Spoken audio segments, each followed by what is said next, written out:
Pagar imamat. Bijaksana hadapi 3 tak. Apa itu 3 tak? Tahta. Kedua, harta. Kedua, tahta. Dan ketiga, wanita. Karena kita ini imam yang tidak kawin. Maka sedapat mungkin bijaksanalah. Ya. Kita tidak bermusuhan dengan harta, kita tidak bermusuhan dengan tahta, kita tidak bermusuhan dengan wanita. Ini lingkup keseharian kita. Maka sore hari ini pada penutupan retret Sawian, dia akan berdua bijaksana. Mari kita masuk. Pagar imamat, hidup rohani harus dijaga. Jadi kalau bisa ibadat harian, kalau di pastoran tidak dijadwalkan, kau punya buku sendiri, usahakan untuk ibadat harian sendiri. Perayaan Ekaristi kalau bisa ya bikin bagi pastor yang punya koper misa kecil dan kau tidak sempat untuk misa di gereja, kau bikin misa sederhana lah ya, supaya tetap tiap hari ada spirit Yesus dan kau punya kekhasan spesialisasi itu engkau lakukan terus ya. Godaan besar, sibuk bekerja melayani, lalu doa diabaikan dan muncullah slogan kerja adalah doaku. Itu hanya pembelaan diri. Kerja ya kerja, doa ya doa, bukan kerja menggantikan doa. Nah, di sini saya ingin sampaikan perbedaan projo dan biara. Biara ada reglemen, aturan, ya. Jam 5 bangun, jam 6 meditasi, jam ini makan, ini seperti kerja. Kemudian setelah pulang, jam ini makan, jam ini. Mereka punya reglemen itu, aturan biara yang mereka ikut. Kita projo jalan tol bebas hambatan. Kalau kau pintar membawa diri, selamat. Tapi kalau kesalahan, celaka. Karena kita di jalan tol, kita tidak ada aturan-aturan. Maka harus pintar sendiri untuk menata diri. Pertanyaannya ya, kita mau wartakan apa kalau rohani kosong? Ya, rohani kosong mudah goyang. Kerjakan perohani yang kuat, maka tidak ada beda dengan petugas dinas sosial. Persis. Pegawai dinas sosial itu juga mereka bekerja melayani orang. Beda mereka dan kita adalah kita itu rohani harus tebal agar bobot melayani dinas sosial beda dengan bobot seorang imam melayani. Ya, ini catatan pembuka untuk pagar imamat. Kita mulai. Yang pertama itu harta, ya. Duit siapa tidak perlu? Kita semua perlu duit. Semua kebutuhan akan oke kalau ada duit. Sandang, pangan, papan, ada duit. Transportasi butuh duit. Persoalannya adalah uang jadi tujuan dan ini celaka. Harusnya uang itu, harta itu sarana. Pastor hadirkan makna eskatologis dari hidup para religius. Di surga orang tidak butuh duit. Dan unsur eskatologis itu harus kita tampilkan. Fakta. Pastor sebagai manusia perlu duit, maka perlu sarana bantu untuk menggunakan uang itu. Kalau biara punya kaul kemiskinan, ya kita tahu. Tapi projo apa? Tidak ada. Ini kita begitu bebas jalan tol, dalam soal penggunaan duit, sampai kadang kita menjadi salah. Dan sudah cerita banyak terjadi. Banyak teman kita, itu ada juga pistol biarawan yang ucap kalau kemiskinan, tapi dia makan duit perusahaan, mungkin duit rumah sakit, duit ini, duit itu. Tetapi kita yang tanpa halangan ini sangat riskan.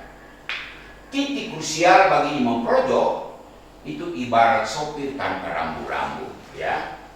Jadi hanya andalkan feeling dan suara hati. Cerita beberapa teman berkaitan dengan duit ini terus kita sebut, tapi dia pun berdua tahu. Ini pimpinan harus tahu semua kegiatan pastor dalam mendatangkan uang. Karena itu di aturan keuskupan adalah setiap usaha apapun itu harus diketahui oleh pimpinan keuskupan. Ya, buka CV atau buka SD, buka SMP, buka TK, SD, SMP, SMA, perguruan tinggi. Pimpinan harus tahu dan lebih tahu sumber dana itu datang dari mana, simpan di mana, bagaimana mengelolanya, dan peruntukannya bagaimana. Maka akan sangat aneh. Projo oke lah, dia memang karena tidak ada aturan. Tapi kalau seorang biara melakukan ini aneh. Aneh bin ajaib.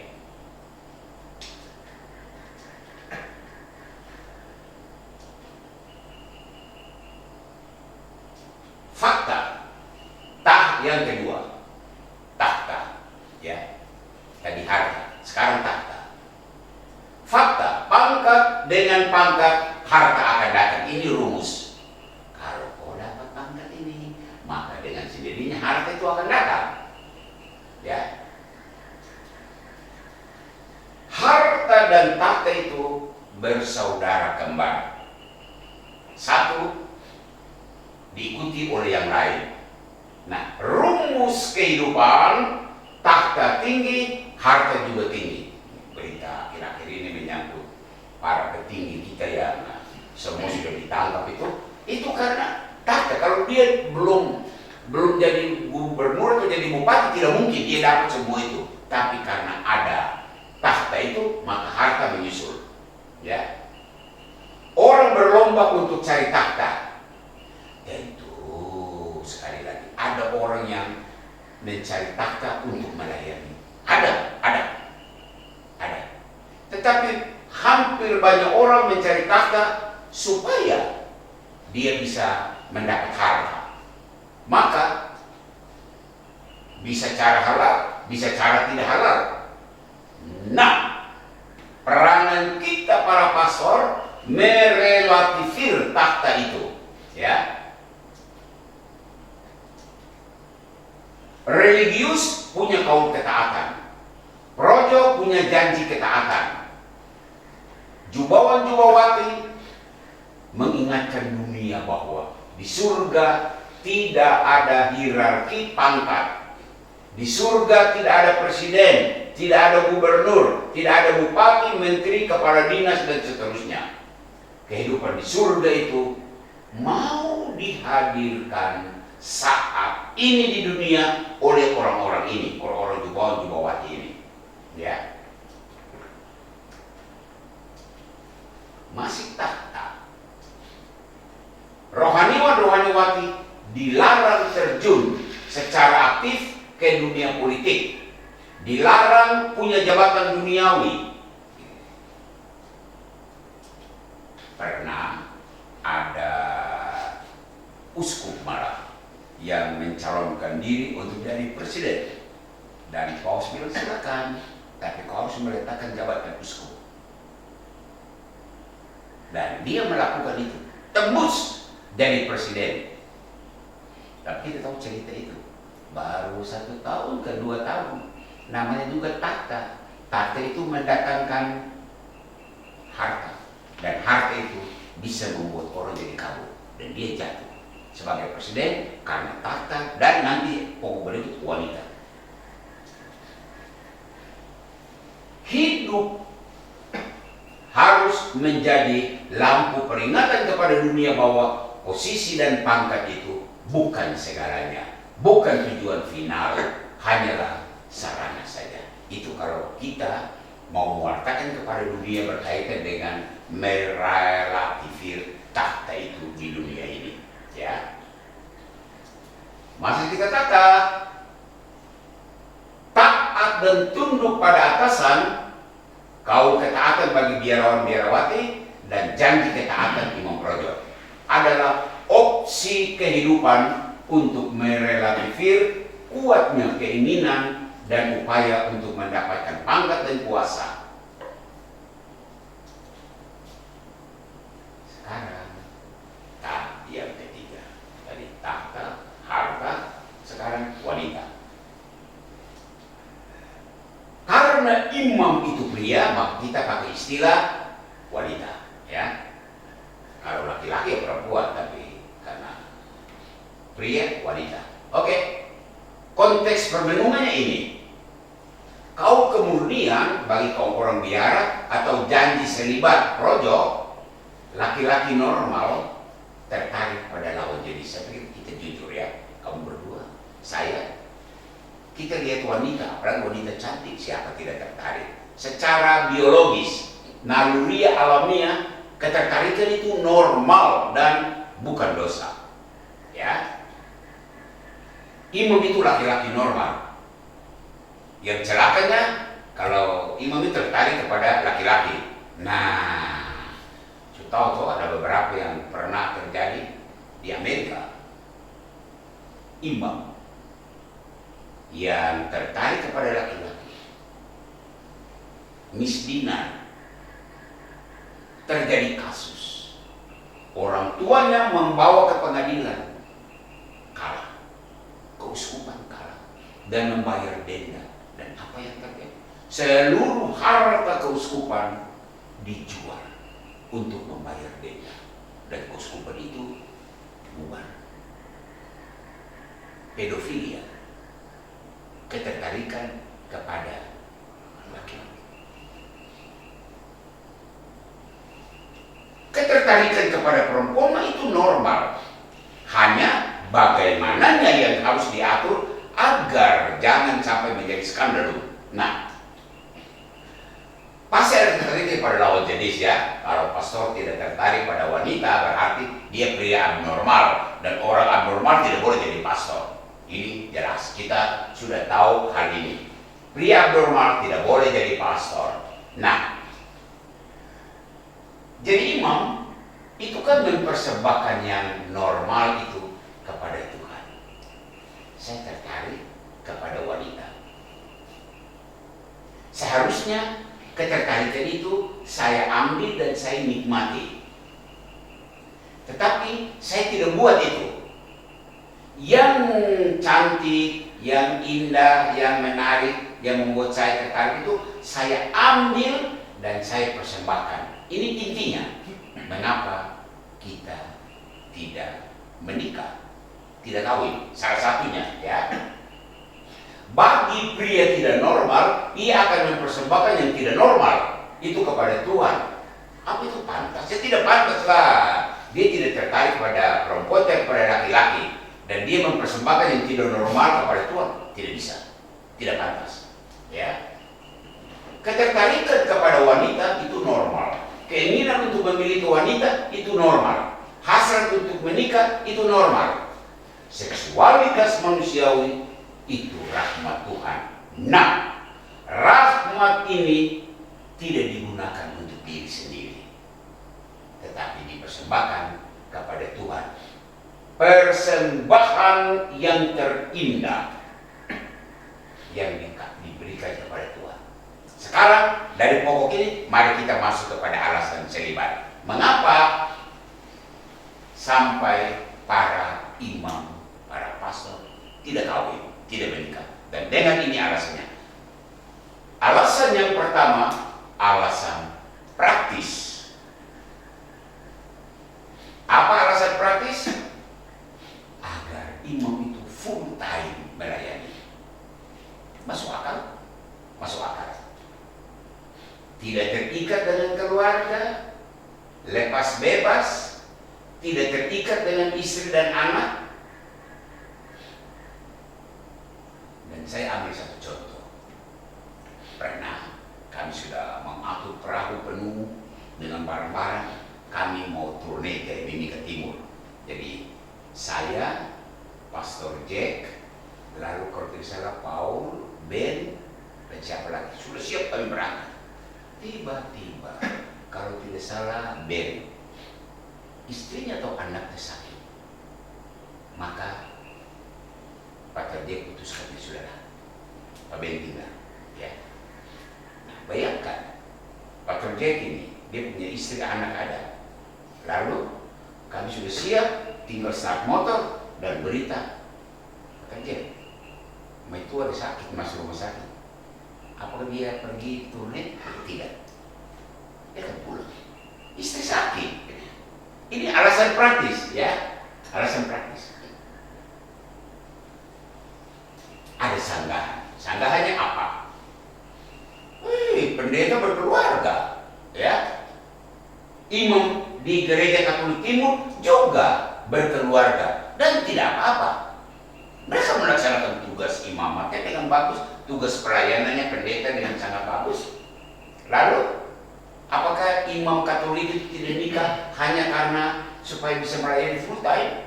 Ada orang juga yang melayani full time dan berkeluarga, maka gugurlah alasan praktis, ya. Jadi alasan praktis tidak kuat.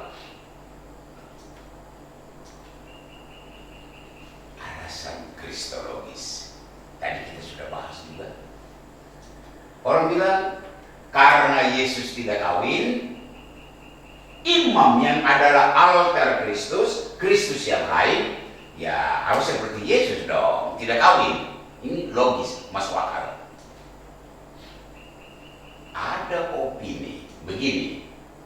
Yesus wafat umur 33 tahun, ya. Kalau ia hidup lebih lama, bisa jadi Yesus menikah. 33 dia sudah wafat. Kalau seandainya dia masih lama 35, 36, 40, bisa jadi dia akan punya istri. Ini hanya opini liar yang dipikirkan. Yang jelas dasar biblis, Yesus tidak kawin. Ini yang alasan kristologis, ya. Alasan kristologis ini sesuai dengan Yesus yang tidak kawin, maka para pastor juga tidak kawin. Nah, yang ini yang saya mau sampaikan, alasan yang paling kuat. Alasan yang paling kuat itu alasan eskatologis. Ini alasan fundamental. Di dunia yang akan datang, artinya di surga, kata Yesus, orang tidak kawin dan tidak dikawinkan. Di surga yang akan datang, orang tidak punya tubuh jasmani. Orang di sana orang punya tubuh rohani. Kalau tubuh jasmani seperti kita ini, daging itu kan ada nafsu, ya, ada hasrat, nafsu kedagingan. Keinginan jasmani itu ada karena dia punya tubuh duniawi ini, tubuh duniawi. Maka tubuh duniawi itu ada nafsu kedagingan, ada keinginan jasmani, termasuk keinginan seks. Tubuh rohani tidak punya daging, tidak ada keinginan untuk kawin, tidak ada nafsu jasmani. Dengan Bapak ini intinya, dengan tidak kawin, selibater itu menarik dunia yang akan datang untuk hadir di dunia sekarang ini. Sang selibater itu menjalani sebuah kehidupan yang prematur, belum saatnya. Dipaksa hadir. Seharusnya kan tidak kawin itu nanti. Nah, orang selibater itu menarik dialami saat ini di dunia dengan tujuan menjadi tanda peringatan, contoh bagi masyarakat, ya.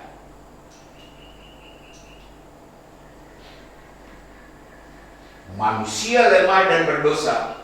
Dalam tubuh yang berdosa ada rahmat selibater, harta rohani yang indah dalam bejana tanah liat. Ini fakta.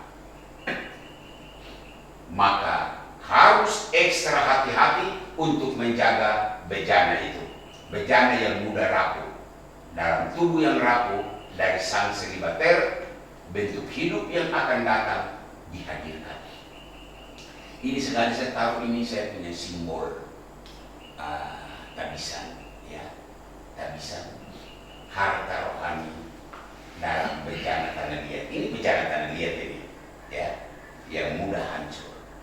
Tetapi harta rohani itu ada di bejana tanah liat itu, yang anytime, sewaktu-waktu bisa hancur. Dan bejana yang mudah hancur ini mau menghadirkan kehidupan yang akan datang, yang sebetulnya belum saatnya. Hidup surgawi ditarik ke dunia nyata.